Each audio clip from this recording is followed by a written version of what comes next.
Good day, JPIAns. Here is an outline of what we are going to discuss.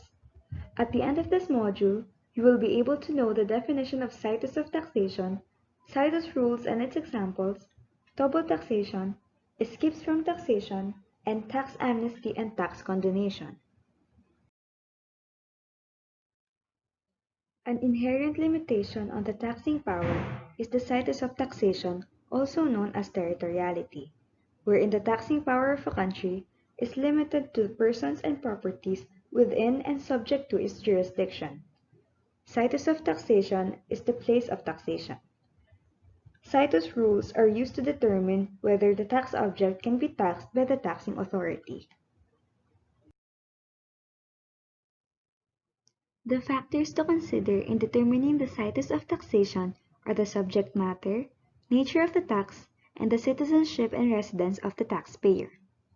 Some applications of the situs rules are businesses being subjected to tax in their place of business, services are subjected to tax in the place these are rendered, sales are subject to tax where the sale is consummated, properties are taxed where they are located, and persons are taxed in their place of residence.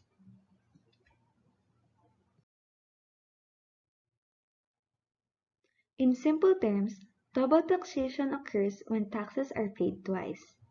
The elements of double taxation can be divided into primary and secondary elements.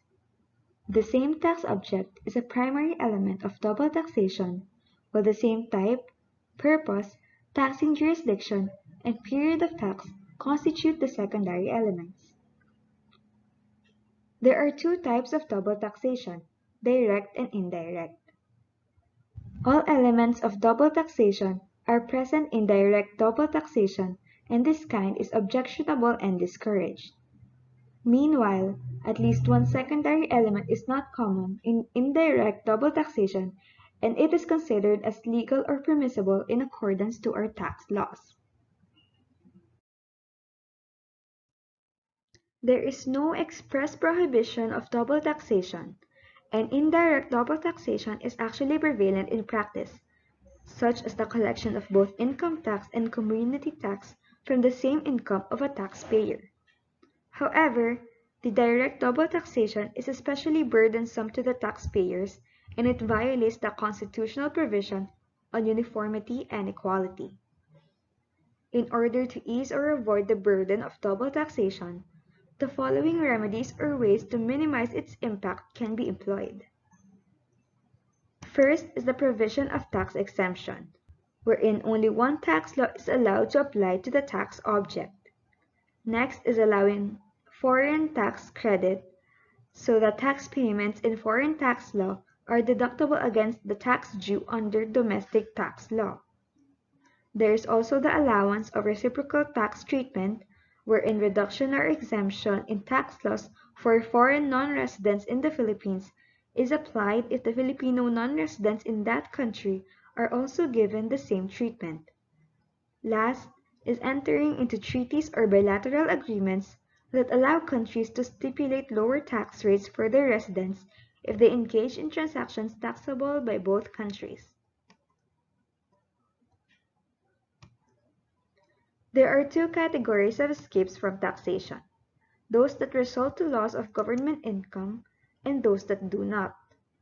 Within the first category is tax evasion, which is the use of unlawful means by the taxpayer to evade or lessen tax payment. Tax avoidance, wherein legally permissible means are employed to escape payment. And tax exemption, or legal freedom or immunity from specific tax payment.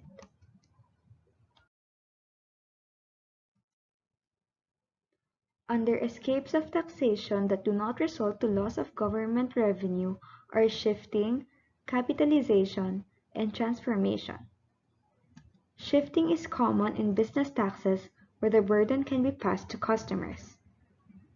In capitalization, the seller is willing to lower the price of the commodity provided that the taxes will be shouldered by the buyer. Meanwhile, in transformation, the taxpayer does not pass the burden to the buyers and instead transforms the tax into gain through production. Despite the similarities of tax amnesty and tax condonation, in that they are both forgiveness of the taxpayer by the government, they are not the same. Tax amnesty allows erring taxpayers a chance to reform and have a fresh start because the government forgives them absolutely, and it is retroactive in application. Past civil and criminal liabilities are forgiven.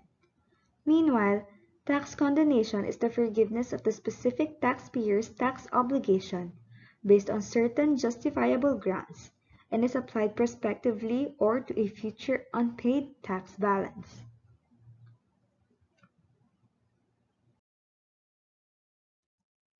So that's it for this video.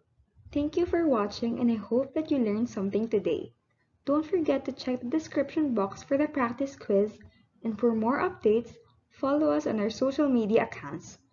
For Instagram at @JPIA, for Facebook /JPIA DLSL, and for Twitter at @JPIA. Best of luck, JPIAns!